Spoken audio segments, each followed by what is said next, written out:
Kali ini kita bahas Trust issue. Pertanyaan pertama. Oke, benar. Curiga kepada orang lain.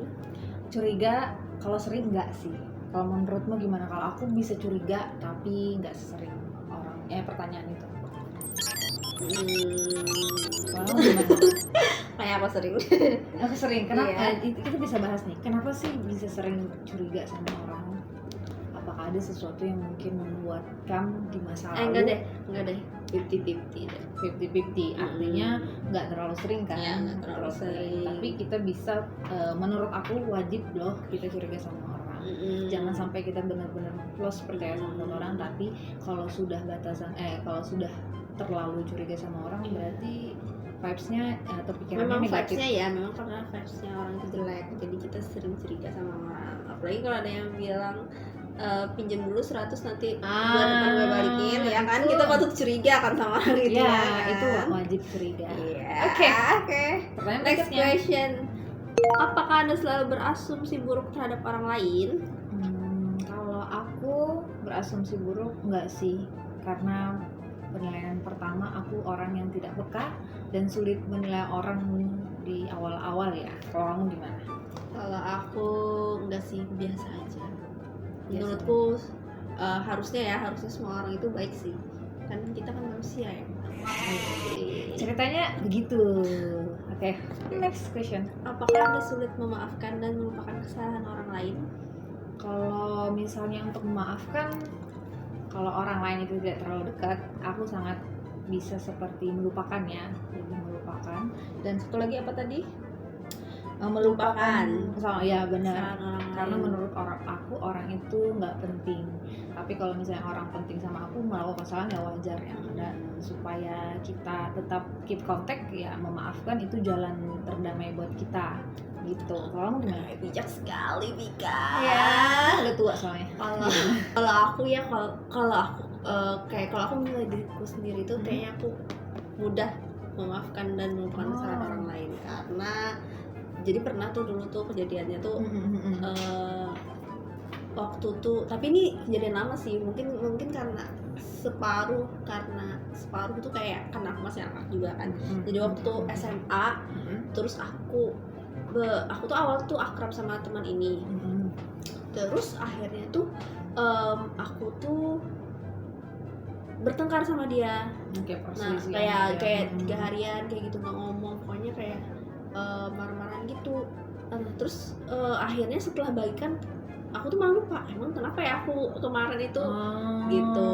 Emang kenapa ya dia kemarin tuh marahin aku, kasarin aku kayak gitu. Tapi kalau misalnya kesalahan aku sendiri aku malah ingat banget gitu. Misalnya kalau misalnya aku nih salah, misalnya sama kamu nih, misalnya aku ada salah, dan kesalahanku tuh bikin kamu marah.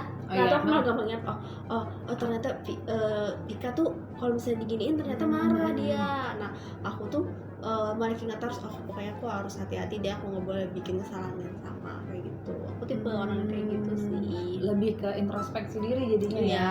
Jadi supaya membuat tidak terjadi perselisihan di kemudian hari. Itu sebenarnya bagus loh. Jadi benar-benar kita yang membentengi diri kita sendiri jadinya. Good. Keren. Next question. Apakah Anda sulit mengandalkan orang lain untuk menindaklanjuti sesuatu? Menindaklanjuti sesuatu, beberapa hal mungkin aku masih percaya dengan diriku. Bukan maksudnya aku pasti bisa, enggak sih. Ketika aku kesulitan yang sangat-sangat sulit, apalagi kalau misalnya mengambil keputusan besar. Saat ini aku mengklaim diriku adalah istri orang. Jadi ketika mengambil keputusan, ketika saat ini aku bisa berkomunikasi dengan suamiku, entah untuk pribadiku sendiri ataupun buat berdua keputusan dalam rumah tangga. Tapi ketika aku masih sendiri, aku bisa mengambil keputusanku itu sendiri untuk apapun seperti itu. Jadi kayak case-nya beda ya, sendiri dengan kita dalam karena kan rumah tangga. sudah ada suaminya. Kalau secara hukum satu kesatuan, kalau kamu bom molotov rumah orang tuh suami lu dibawa-bawa juga tuh. Iya benar. Gimana kalau kamu? Kalau aku yes. Aku yes. Aku orang yang mending aku kerjain sendiri. Karena aku tidak yakin orang lain tuh akan mengerjakan. Kalau sebisa mungkin kalau misalnya aku bisa kerjain, aku kerjain sendiri Ya, karena belum tentu orang lain tuh bisa melakukan seperti yang aku lakukan. Bukan berarti orang itu nggak perfect ya, maksudnya betul, tuh lebih kepada membuat kemampuan kita sendiri, iya mengukur sih. kemampuan kita sendiri buat ya. Tapi kalau misalnya memang maksudnya kalau misalnya emang dia capable, memang dia yang ahlinya, memang ya itu ya udah diserahin aja ke dia. Cuman kalau misalnya kalau dikasih pilihan, kamu mau ngerjain ini sendiri atau orang lain itu yang ngerjain, aku lebih suka kalau aku sendiri yang ngerjain gitu. Benar-benar kita punya pemikiran yang sama ya soal itu. Oke. Next question. Apakah Anda menghindari keintiman? Oke. Ini pertanyaannya kenapa keintiman? Bentar, kita harus cek lebih lanjut apakah keintimannya dimaksud. Oke. Dengan membutuhkan kerentanan orang-orang yang memiliki masalah kepercayaan. Berusaha menepasan. Bukan intim yang itu ya, ternyata pikiran kita sangat-sangat kedekatan kali ya. Ya, keintiman itu. Misalnya kalau misalnya ketemu orang baru, apakah kamu mudah dekat ya, mungkin kayak lebih kayak gitu sih. Mudah dekat, mudah berbaur, bukan berbaur ya, mudah untuk membangun trust. Itu tuh bisa ngomong apapun seperti itu. Kalau misalnya di aku untuk orang baru ya, aku sulit orangnya karena menurutku orang baru belum tentu bisa. Nah, kembali lagi tadi aku percaya. Jadinya konotasinya curiga ya. Percaya kepada bapak. Hah? Percaya kepada bapak siapa nih? Bapak di surga. Bapak di surga. Aku gitu sih. Kalau kamu gimana? Iya sih, maksudnya tuh kenapa kita harus mudah dekat sama orang? Menurutku tuh nggak harus ya. Maksudnya kita bisa kok untuk berteman, tapi untuk keintiman itu kita sulit karena harus ada pendekatan yang bisa membuka diri itu kayaknya nggak semudah itu sih. Iya benar. Kalau kita kurang bisa untuk membuka diri yang untuk intim ya, tapi untuk berteman bisa banget. Gitu sekali. Anda sering mengingat kesalahan masa lalu? Aku enggak. Kesalahan siapa nih? Kesalahan suami. Kesalahan masa lalu. Kalau misalnya iya sih, kalau misalnya kalau misalnya secara rumah tangga, kesalahan malah dalam rumah tangga itu, kesalahan masa lalu itu jangan pernah lagi ditanam di kepala, karena itu sebenarnya jadi bumerang buat kita ke depan. Jadi ya udah jalanin track sekarang gitu, karena kalau misalnya kita pakai yang masa lalu, hidup tuh nggak akan damai dan kita jadi overthinking, curigaan, dan nggak harmonis jadinya gitu sih. Wow. Yelena, tepuk tangan untuk Tika Teguh. Wow, Teguh untuk nggak bakso. Iya, dan tidak, kalau misalnya kesalahannya fatal akan aku ingat. Oh iya, berjaga-jaga diri mau sendiri ya. Betul sekali. Ya, benar, next question. Yes. Apakah Anda sulit bercerita tentang pribadi? What? Apa maksudnya? Mungkin apa maksudnya menceritakan tentang pribadi itu adalah jadi ada benar. Teman Tradisi buat kamu lebih suka menyimpan segala sesuatu sendiri. Ya, sulit untuk bercerita dengan teman, keluarga, mungkin orang tua atau keluarga terdekat. Itu sulit, bahkan keluarga terdekat sulit. Kalau aku sih enggak. Aku bisa ngobrol sama orang tuaku, bisa juga cerita sama pasanganku dan sahabat terdekat aku gitu. Kalau kamu gimana? Kalau aku sih iya. Apa? Iya. Kalau bisa kamu menyimpan segala sesuatunya sendiri. Oh ya, gitu. Siapa tahu berbunga jadi deposito. Kayaknya enggak ya. Kayaknya enak tuh kalau begitu ya, disimpan. Oh, itu jadi salah satu trust issue ya. Iya. Trust issue yang sulit bercerita tentang pribadi, karena memang nggak semua orang itu mendengar cerita kita tulus mau dengerin dan membantu kita, mungkin jadi bahan gosip dia, kita kan nggak tahu. Dan itu nggak ketemu solusi juga kadang-kadang cerita. Iya, benar sih, bikin kamu down. Jadi aku memilih untuk tidak bercerita. Next question. Apakah Anda menghindari komitmen?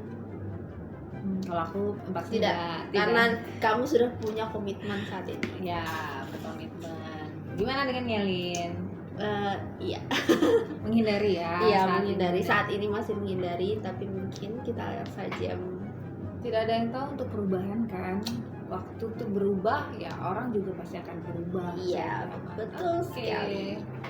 Next question, apakah Anda sering fokus pada hal negatif?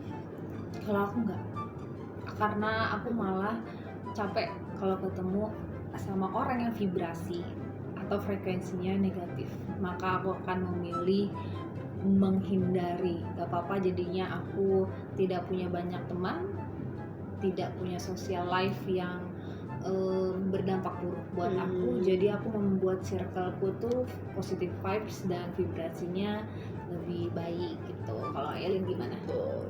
Nah, karena sering fokus pada hal negatif ini yang sering kita sebut dengan hal toxic. Yes, Ya, benar banget. tentu saja tidak. Untuk apa dipikirin ya kan? Next question, apakah Anda selalu memeriksa? Apakah Anda selalu memeriksa fakta apa yang orang lain katakan kepada Anda? Benar sih. Jadi nggak mudah percaya, ya kan? Kalau ini kan benar kan? Apakah Anda selalu memeriksa fakta apa yang orang lain katakan kepada Anda? Jadi itu harus di make sure karena berdasarkan kan lisan. Kita misalnya dia ngomongin tentang orang kan lisan bisa dibumbui A sampai Z segala macam. Iya, betul. Dan gimana? Sama, aku juga harus cross check dua arah ya kita itu ibaratnya harus cross checking. Jangan sampai di kita itu adalah bumbu lagi cerita-cerita yang penuh dengan bumbu micin ya kan. Oke. Itu semua adalah pertanyaannya. Kita lihat dulu skornya. Mengumpulkan poin kita dan hasilnya adalah poinnya Lin. Oh, poin aku dulu ya. Poinku dulu. Boleh, poin Lin berapa? Poinku adalah 5. Dan poin Vika adalah 3. Berarti aku lebih memiliki trust issue gitu ya. Betul. Terus ya. Tapi di sini bagus ya pertanyaan ini, kamu bisa jawab berapa juga poin kamu ya dari setiap pertanyaan yang tadi sudah kita lontarkan nggak tuh. Nah, berapa poin kamu dan kamu bisa meriksa mungkin ya kecil-kecilan trust issue apa yang ada di diri kamu. Coba kamu jawab pertanyaan ini terus komen di bawah. Berapa skor trust issue kamu? Jangan lupa untuk follow di TikTok dan subscribe di YouTube.